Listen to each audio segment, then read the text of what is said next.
twin sisters Gretchen and Gloria grew up in a hostile home. The father liked to drink. He'd lash out at them. They grew up really in a house of fear. Through adversity, they formed an unbreakable bond. It was two of them against the world. Until life sent them in different directions. One girl got married, settled down, raised a family. The other one eventually ended up selling her body for money. But an unexpected pregnancy would bring Gloria and Gretchen together again. If the twins had stayed living separate lives, none of this would ever have happened. And the twins' reunion will ignite a firestorm. If evil exists, these twins certainly found it.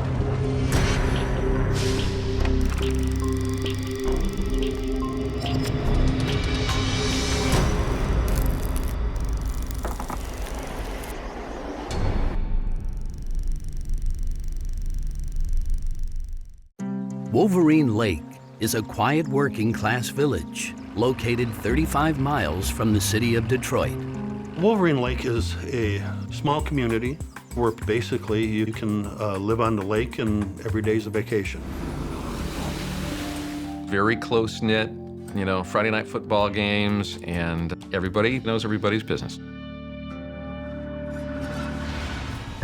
But in the late 1980s, a horrendous crime committed by two identical twin sisters sent a shockwave through this sleepy town. Nothing unusual ever seemed to happen on Lucille Drive, until one morning when Bob Roberts and his wife noticed something out of the ordinary. He and his wife, they came home from shopping, and they get out of the car, and one spouse says to the other, "There's smoke coming off the roof of that house." The fire's coming from the Franklin home. It was a horrific sight because here was a family that had lived among them for a long time. And in the Franklin home, there were 3 adults and 4 children. That was a lot of lives at stake. Roberts rushes across the street to see if he can help. He got to the front porch, and he found the door ajar and essentially 2 noses sticking out of it. He sees identical twins, Gloria Franklin and Gretchen Graham, calmly talking to one another in hushed tones as the house burns. He could hear the 2 sisters in the home having a normal conversation. Hey, come on, guys, gotta get out of here. And he yelled to him, "Your house is on fire, you gotta get out." They exited the home and the flames, were billowing out in the smoke. Within minutes, a crowd of neighbors and rescue teams arrive on the scene. It was totally aflame. And you get the sickest feeling in the pit of your stomach because you know there's nothing you can do. As firefighters extinguish the blaze, neighbors console the twins. When the twins emerged from the home, a neighbor took them across the street to comfort them and to help them calm down. But what neighbors don't yet realize is that the fire was meant to cover a far worse crime. And when revealed, the truth will tear this small community apart. The story became a national sensation because of the brutality of it. Nobody could comprehend that anybody could do something like that.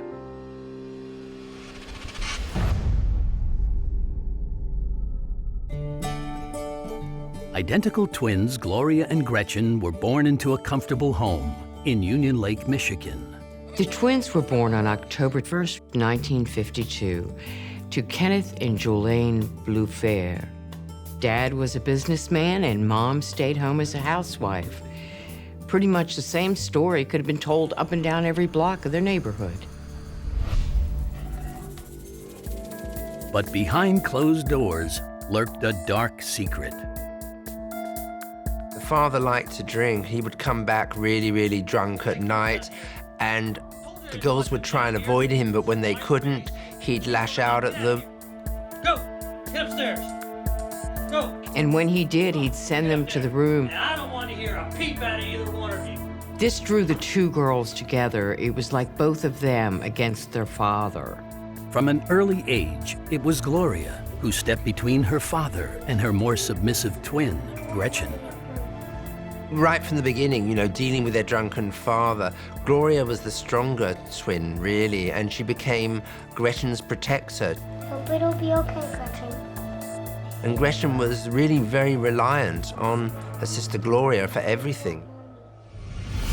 Sadly, life at school was no better for the twin sisters. Both girls had very low IQs. They were kind of overweight and dumpy, and they were picked on a lot. Without an ally at home or at school, the twins had no one to rely on but each other. Gloria would always come to Gretchen's aid. Leave us alone! It was two of them against the world. But over time, the sisters would find their own distinct voices and vices. As they became teenagers, they developed very different personalities. Gloria was the good girl that stayed at home and looked after the house with her mother, where Gretchen kind of ran wild, and she would try anything, really. After high school, Gloria chose a traditional path in life. Gloria married an auto mechanic named Donald Franklin. The couple moved to Wolverine Lake and started to raise a family. They got a nice little house and settled down roots, and they had 3 children. Now apart for the first time in their lives, Gretchen struggled without her identical twin by her side. Without the stabilizing influence of Gloria in her life, Gretchen was adrift. She bounced from one man to another. She took a series of menial jobs. It was a tough life for Gretchen. After failure, Gretchen, pulled herself together and decided to get a fresh start. She decides maybe in the big city there'll be more opportunity, so she moves down to Detroit. It was a big mistake. The Detroit Gretchen encounters was not the thriving motor city it had once been. It was a pretty bleak place. High crime, a lot of poverty, no jobs for people. A hard place for a young woman to live. Amid this volatile terrain, Gretchen's dreams of a fresh start quickly eroded. Gretchen was going from bad to worse in the city of Detroit. I mean, at least where she was, that was not a good community for her. Within a couple of months, she'd ended up on the streets in one of the toughest areas of Detroit as a hooker. Gretchen turned tricks on the corner of Woodward and Boulevard. In addition to working the streets, Gretchen abused her body in other ways. She started experimenting with drugs and then pretty soon became an addict. She had no structure to her life. Gretchen would either stay in homeless shelters or she could crash down on the floor of some of her friends, but it was a rootless existence. Desperate and strung out, Gretchen knew there was only one person in the entire world who could truly give her refuge. It's a cold Michigan morning when the phone rings at the Franklin home. Gloria got a call from her twin sister, Gretchen. I'm pregnant. Oh my gosh, you're gonna have a baby. Wow, yes. And she couldn't believe the news. Gretchen announced that she was pregnant, but she didn't know who the father was. She thought it was probably one of her Johns. Gloria was a little troubled by this news. She didn't think Gretchen was very good at taking care of herself, so how could she take care of a baby? I'm so excited. It's just gonna change my life.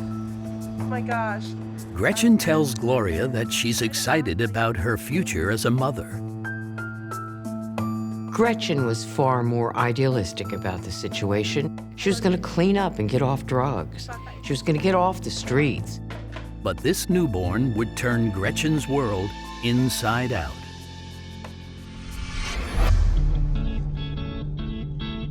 Gretchen Graham gives birth to a bouncing baby boy. She named him Sean, and she decided that she was going to try and make a go of it and be a mother. But young Sean's appearance comes as quite a surprise. This child was a mixed race child as a result of one of those her unions as a prostitute. Gretchen knew that life with Sean was now going to be filled with challenges. In the mid-'80s, in a racially conflicted city like Detroit, a single woman raising a biracial child was not an easy thing to do. It was not very socially acceptable. And the first challenge mother and son would face came from Gretchen's own family. Gretchen took a picture of him and sent it to her parents. She wanted her parents to see the new grandson. In fact, what the parents did, they took one look at it and just sent it back to her, and they did not want anything to do with Sean. It was just the first of a life of problems for Sean and Gretchen. She would look at him and remember all the mistakes she made. He was a symbol of the worst part of her whole life. And for that, she resented him. And just as twin sister Gloria predicted, Gretchen is overwhelmed by motherhood. Gretchen was pretty incompetent at just the basic things that most mothers would consider instinct. God, shut up! She just really didn't know what she was doing as a mother. She could not cope. You know, her life would have been extremely difficult based on intellectual functioning and where she was coming from with prostitute, mixed-race child that's illegitimate, doesn't know the father, have no means of support. Without her twin sister by her side, Gretchen turns to her friend, Janet. When Sean was 3 months old, one of Gretchen's friends took pity on her and invited her to come with their son and live in her home. The woman they lived with seemed like a genuine, caring person who was really concerned about Sean and appeared to have genuine love for this little boy. Hey, I'm going out. Gretchen. But what starts as a friendly gesture becomes an ordeal. There were times when Gretchen would just take off without saying where she was going, and she'd be disappeared for 2 or 3 days at a time without ever calling in. Janet was the caretaker of that baby. She made sure he had something to eat when she was around and made sure his clothes were clean and he had a place to sleep. Gretchen, where the hell are you? Excuse me, this is your child. Gretchen was oblivious to a lot of that. Bye. Soon, Sean begins to suffer from the absence of his wayward mother. By the age of 4 years old, he still wasn't potty trained, and he barely spoke at all. Because Gretchen never had any consistency in her upbringing of Sean, he became wild, uncontrollable, and very difficult to be around. After they'd been at Janet's house, just over 3 years, Gretchen disappeared for a prolonged period without saying where she was. Gretchen did not come to see her son, did not call to check on him, nothing. It was like she had disappeared into thin air. In fact, Sean saw Janet as a mother. He would actually call her Mum, and he would call his own mother, Gretchen, Gretchen. You know you have to go to bed soon, okay? In Gretchen's absence, Janet decides she's had enough. And Janet just said, that's it. You know, I can't leave her in charge of Sean. Hi, Child Protective Services. I need your help. So she actually went to Child Protective Services and said she wanted to adopt Sean and look after him. What do you mean, tricky? Obviously, this woman doesn't know how to take care of her son. But she was told that she couldn't do that she'd have to return him, Sean, to his mother. Where have you been? When Gretchen finally returns, Janet informs her of the phone call to CPS, and all hell breaks loose. Child Protective Services on you. What? Gretchen went berserk, started screaming and shouting. What is your problem? I can't believe you. I am a good mother. It led to a big argument, and the confrontation turned very ugly. In fact, Gretchen brought charges against Janet. That's it. We are out of here.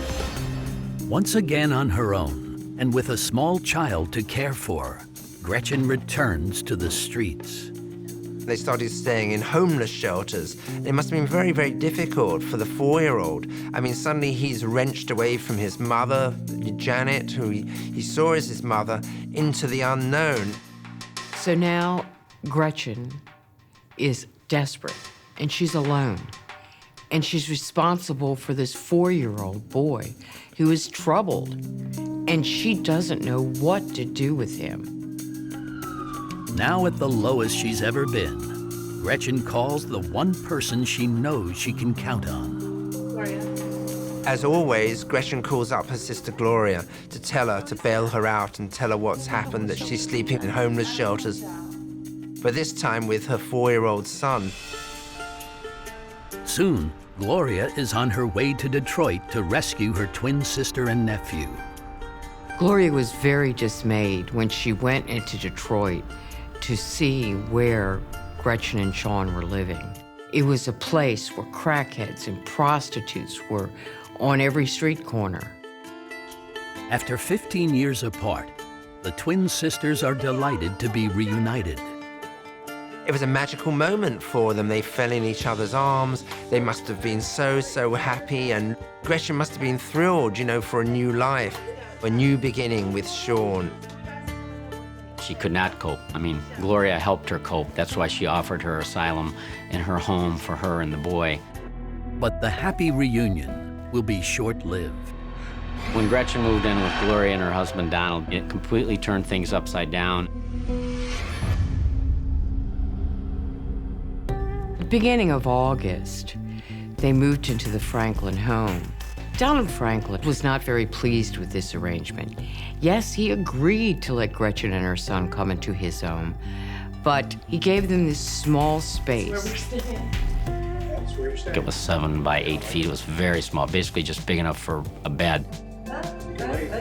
There's little Gretchen can do but accept her new circumstance.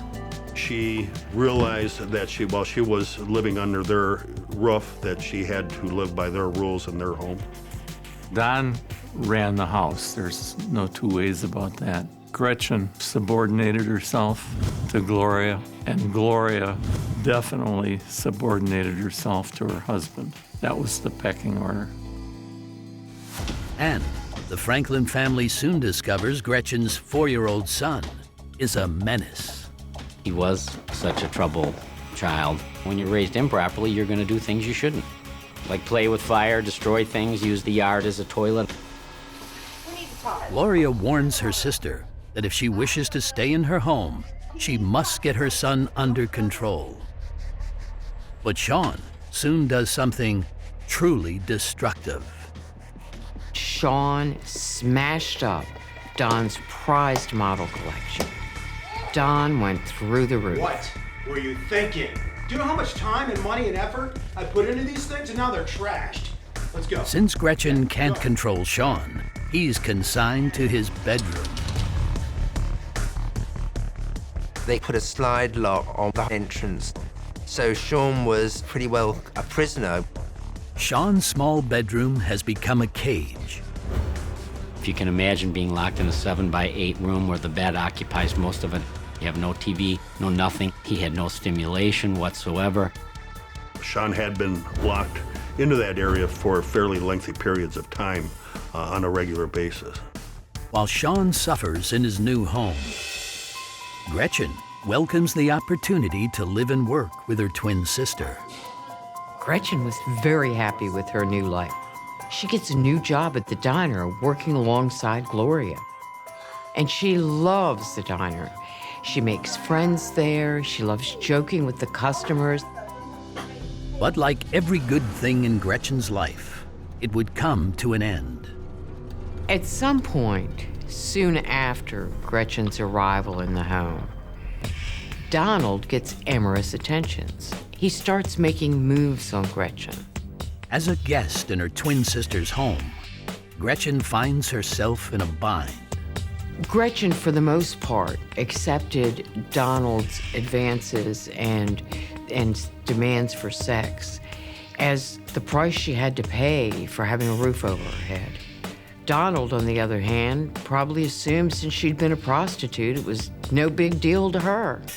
And so, instead of biting the hand that feeds her, Gretchen decides to kiss it. Gretchen had sexual relations with Gloria's husband. I mean, that was not good. But such secrets are impossible to keep. I gotta talk to you about something. At some point, the older son came to Gloria complaining about Dad having relationship with her sister. For Gloria, that was the final straw. When Gloria found out from her oldest son that Gretchen was having an affair with her husband, she immediately confronted Don Franklin. I know what's going on. What's the big deal? What's the big deal? But Donald doesn't pay much mind to his wife's objections. This is the way it's gonna be, right? If she's gonna stay here, then I'm gonna have my way, okay? And when Gloria tried to protest, he said, okay, if you don't let me carry on with Gretchen, you're both out of here. And he was going to evict them both. Gloria accepts the situation, but she's not happy with her husband or her twin. Don was of the position that his wife was accepting of the relationship, but I don't get the impression that his wife was truly accepting of it. It was kind of an unusual situation there, given that there were 3 other children plus the young boy. The sexual relations with Gretchen and the husband obviously changed the dynamic between Gloria and her own husband.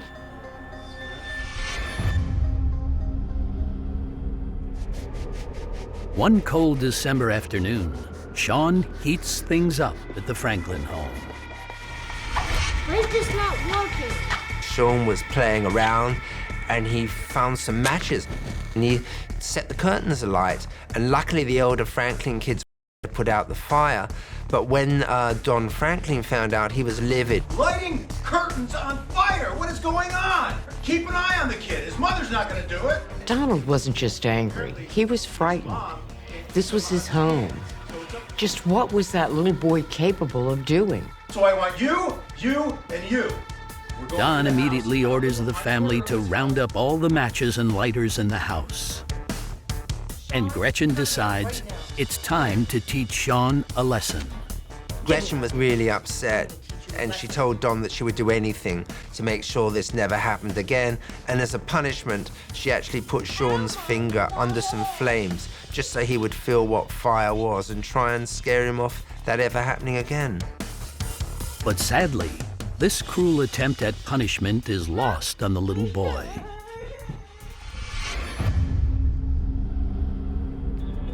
One Saturday, when Donald was away from the home, Gretchen and Gloria were sitting down watching TV.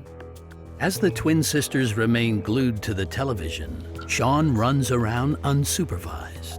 He was in the kitchen pulling out drawers, messing with anything he happened to find. And in one drawer, he found a cigarette lighter. He thought it was a really great, powerful toy, so he took it back to his bedroom and he managed to hide it somewhere. Later that day, Gretchen goes looking for her lighter and makes a terrible discovery. When Gretchen realizes she's missing a lighter, she goes into a panic. She told Don, who totally freaked out, and ordered the whole house to be turned upside down to find this lighter, but nobody could find it. Gretchen realizes her very existence in the Franklin home depends on her finding the lighter. She yells at him, she screams at him to give up the lighter. Where is that lighter? Sean just plays dumb. Exhausted from working the night shift at the diner, Gretchen passes out on the couch while Gloria deals with Sean. She puts him in his bedroom and she locks the door because she wants to take a nap too. So she joins her sister and falls asleep in front of the TV. Confined to his room, Sean plays quietly with his new toy that he's kept hidden for days. From his secret place, he pulls out the lighter. This is the forbidden thing. And he was just entranced by this magical flame that seemed to dance in front of his eyes. And he had nothing. I mean, this was the excitement in his life. Minutes later, the twins awaken to a strange smell. Something in the house is burning. They were in the house, having been asleep for 20 to 30 minutes after they woke up and discovered the fire. Fire started in the walk-in closet / bedroom that Sean and Gretchen shared. Gretchen immediately understands what's happening and rushes to the telephone. Gretchen started dialing 911, And then suddenly, while she was waiting to get put through, Gloria said to Gretchen, look, Sean's inside. What should we do about him? Sean called out, "Mommy, I'm here," and was making verbal noises behind the door. It would have only taken the twins seconds to reach the locked door and free Sean. They had a conversation of some sorts, and it ended with the mother saying that she felt it would be better if he died. And it was at that point that they abandoned him. Instead of saving the boy, the twin sisters decide to do nothing. There's an unusual dynamic between the two of them, where up to that point, Gloria was probably the more dominant one. But once Gretchen made up her mind that it would be better off if Sean was dead, that she kind of took charge and did things from there. Together, the twin sisters walk away from Sean's bedroom towards the front door of the house. The telephone was originally located near where the fire was originating. They had extended the phone away from that area over to the area of the doorway where the conditions were more tolerable, and then at some point made the phone call to report the fire. Experts believe they spent the next half an hour standing inside of the front door. They had it open just a tiny bit so they could actually breathe and get air while the fire was consuming the rest of the bedroom and in turn the house. We're gonna just say that we couldn't get to him. Before emergency services can arrive, Gloria and Gretchen formulate a cover story. Realized there was a... Are you with me? Yes. One of the neighbors stated that he could hear the two sisters in the home having a normal conversation without any excitement, never calling for the child, and he was actually waiting for them to come out of this burning home and finally yelled at them to come out. When the twins finally emerge, Gretchen stops in the smoke-filled doorway. Gretchen told the neighbor right after emerging from the home that her child was in there. It takes just minutes for fire and news crews to arrive at the scene. My crew and myself felt absolutely empty at looking at this house and knowing there was a little somebody inside. The neighbors were very upset that they couldn't get in and do anything about it. The smoke was about 6 inches off the floor when we crawled in, and the flames were visible everywhere, and the smoke and heat was quite intense. Just as we backed out, the front window blew out and the flames started coming out the front of the window. They made 2 or 3 attempts to enter that house to save that little guy, and they were beaten back every time. That house was totally involved, and there was nothing anybody was going to be able to do for that child. And I mean, that is a sinking, sickening, helpless feeling when you look at a fire like that and there's nothing you can do. As firefighters extinguish the blaze, the twins' cover story takes hold. The smoke spread within seconds. The twin sisters tried to get to the little boy, but they couldn't. Neighbors gave it their best shot. They were driven back by smoke and flames. But there's something about the sisters' story that just doesn't seem right. One of the neighbors was extremely upset, crying, knowing that the child had perished in the fire, while the mother and aunt themselves seemed relatively unconcerned. People have actually gone back into burning homes for pets and been killed in the fire, and the two sisters didn't even seem to show that kind of concern. There was that thing in the back of your mind saying, why didn't somebody call sooner?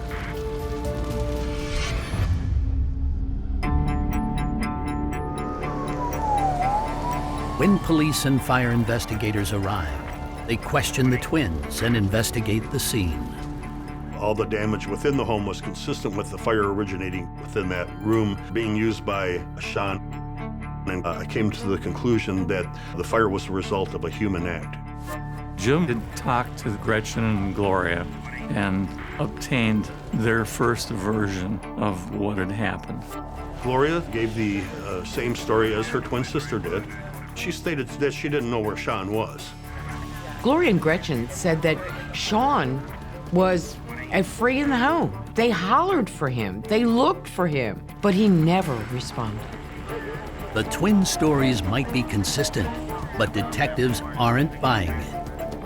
Chris and I were both concerned that the stories from the twin sisters just weren't fitting the scene. But for now, the detectives decide to lay low and give the Franklin family time to grieve. After the fire, the Franklins organized a burial service for Sean. There was so much goodwill in Wolverine Lake because they'd never had a catastrophe like that. They'd started a fund. They raised about $3,000 to try and rebuild the house for the Franklins and start them on a new life. The neighborhood posture was they're victims of a huge tragedy, and as a result, I just kept hands off for at least a couple of months. And gradually, the twin sisters begin to move on with their lives. Gloria found a new job.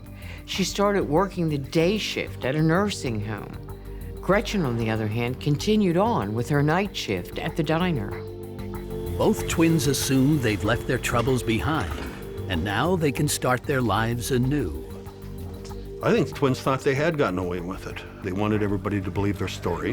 They knew that we were having problems with their statements fitting the scene, but they didn't know what we knew. What detectives do know does not bode well for the twin sisters. Jim found a slide bolt that proved very key to the course of the investigation. And so that led to eventually taking the slide bolt to a fire department chemist and having him look at it. And he said what was really fairly obvious to us, that it was clearly in the locked position at the time of the fire. So I came to the conclusion that the 4-year-old was unable to escape the house because he had been locked into the area of the home where the fire originated. Detectives now question whether Sean's death was an accident or a gruesome homicide. We began to look at a child abuse case, probably first-degree child abuse, and that then would be the underlying crime that would lead you to a murder charge. I started looking at it in terms of being a homicide. But investigators need more evidence in order to determine the truth. Police officers were looking at a lot of circumstantial evidence, and they knew that they could reinforce all that evidence with a confession. They're certain the twin sisters have something to hide, and they know just how to draw out the real story. Sometimes in police work, if you catch a person in a really good lie, it's almost as good as a confession.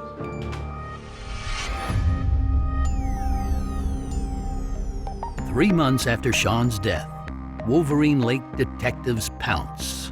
The detective goes into the diner one night while Gretchen is working the night shift and takes her by surprise. And without her protector Gloria there to defend her, Gretchen cracks under pressure. Putting the bolt on his door. That day, his bolt was on his door. She then acknowledged that Sean, the victim, had been behind the door, which was latched because he got into things, and that they were sleeping, woke up, fire, and had to flee and run out. But Gretchen refuses to take the blame for her son's death. She still remains steadfast that she and Gloria became overwhelmed by the smoke and had to immediately flee the home. Gretchen was still insisting there was nothing her or Gloria could have done to save Sean's life. Frustrated by Gretchen's denial, the detectives turned to her twin sister. The next day, I went and found Gloria Franklin at her new employment at a nursing home. She and I sat and talked. He confronted Gloria by saying that, in fact, her twin sister Gretchen had now admitted that Sean had been locked in the bedroom. That's what she said. Realizing that Gretchen has broken their secret pact, Gloria decides she will no longer protect her twin. And she made some pretty significant admissions.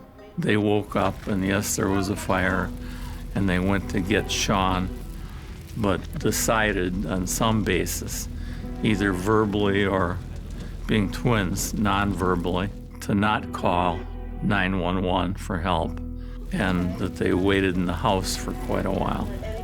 And then, Gloria throws her twin sister under the bus. She told me that it would be best for everyone if we left him in the room to die in the fire. Gloria then started blaming Gretchen, saying her twin sister had decided to leave Sean in the room to die, as it would be best for everybody. Gloria felt that it was her sister's responsibility as the mother to help the boy escape, and that she didn't take any action herself. He was just a little boy. With Gloria's signed confession in hand, Detective Helgert immediately brings twin Gretchen into the police station. Go back to Gretchen, and she finally makes a complete admission.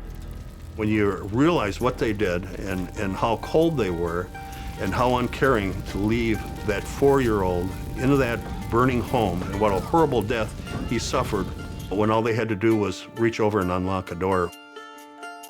The community of Wolverine Lake is shocked to hear about the murder charges brought against the twins. What kind of a person would do that? Everybody knew these people. And here they're charged with doing this just unimaginable thing.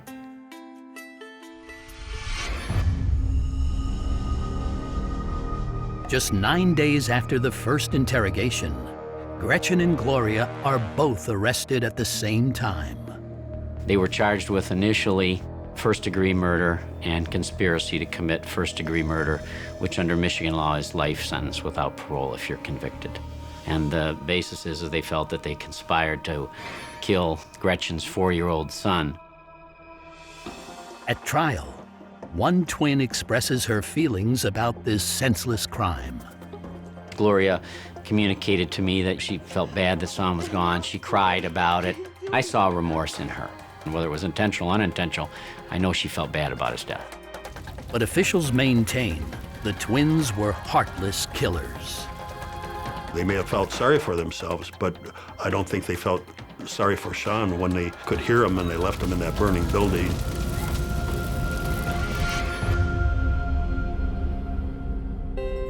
Following the trial, the jury finds Gloria and Gretchen guilty of second-degree murder. And they're each sentenced to identical terms of 8 to 40 years in prison. So I think their sentence was a little bit light for them. Both of them at one point admitted that they felt that they had murdered Sean. So they certainly knew the difference between right and wrong. My opinion is they should have gone to prison for the rest of their life. You want to play, you got to pay. That if you're going to be letting a kid burn to death deliberately, you're going to go to jail.